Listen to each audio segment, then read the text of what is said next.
John, let me start with you.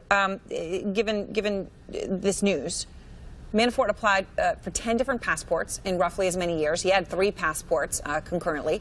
There was a phone and an email account registered under a fake name as he was traveling to various countries, including China, Ecuador, others. Does someone do this if they have nothing to hide?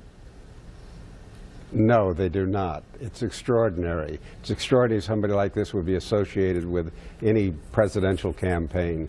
I don't know who he's hiding from, whether it's the government, other governments, his own business colleagues. But this is extraordinary behavior, particularly when you put it in the context of the massive tax fraud and money laundering scheme he's part of.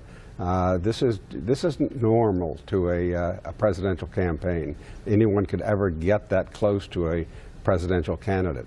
And I want to ask you about that in a moment. But Gloria, first of all, the word extraordinary, it seems fair. At this point, we don't know the motive, right? Was it, as John says, to hide from someone? Was it to just hide income so the IRS would never see it? I mean, we simply have no idea. We do know that no normal person would have cell phones registered under fake names. Multiple passports, maybe, but not a fake name.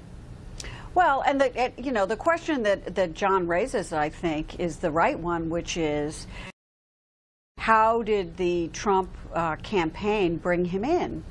And the answer to that, I think, is that they didn't know that there was not extreme vetting, to use the president's terminology, of a lot of the people who were coming into the campaign. And the reason they brought Manafort into this campaign is because he had a skill, or they thought he had a skill, which was, they thought they were going to face a contested convention, and Paul Manafort had helped Gerald Ford in 1976 on that very same issue, and so he had been recommended as somebody, you know, he knows how to deal with delegates, he knows how to count these delegates, and he'll make sure that Donald Trump gets over that hump. I don't think they were thinking so much about this other part of his life. But there were people, Gloria, close to the president, the then candidate, who did know Paul Manafort very well. Right. And did know that he was shady. Well, I'm not quite, I don't know. I think that what they were focused on, to be honest, was what he could do for Donald Trump. Look, I have been so who told, cares about all that? We need him to do this. Right. Just focus on this. And I will tell you this, and I've been told this by a couple of sources, Donald Trump wasn't particularly close to Paul Manafort. He brought him in because he felt he needed him. He didn't want a political operator, and Manafort was known as an operator. So at first, I'm told, the president was kind of skeptical about Manafort. Corey Lewandowski, as you know, did not like Manafort. Yep. But he brought him in because good friends of his said, you know, you need this guy because he's going to help you. Right. I mean, this is the question, of course, John, that they did know there was a dark side. They decided they needed his skill more than that, and that was what was more important. You know, when you talk about Manafort and what he could do, obviously the only person above him that he could give information on at this point would be the president, John. And the president today called the New York Times today to talk about Manafort's indictment, calling Maggie Haberman. He said, quote, "I'm not under investigation, as you know." And even if you look at that, there's not even a mention of Trump in there. John, what do you say to the president's insistence that he himself is not under investigation at this point? Well, I think he's living in an unreal world. He doesn't really read the New York Times, apparently. He doesn't want to look at any mainstream media. He is so out of touch with reality.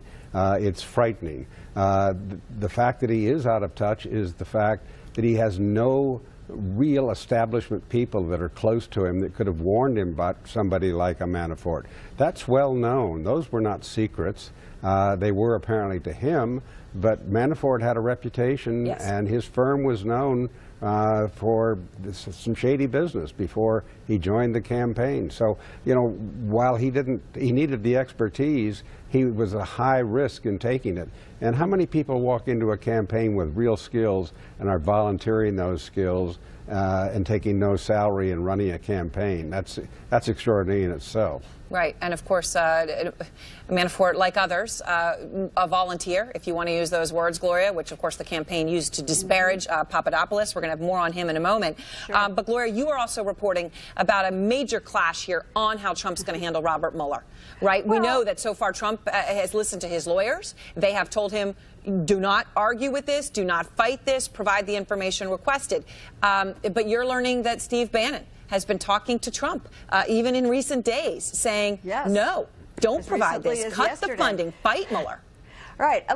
Steve Bannon wants him to fight Mueller. I think he feels that the president's legal team is being outgunned, and that the president told Bannon, look, for now, I'm gonna stick with the playbook that we've got, which is we're gonna cooperate with Mueller.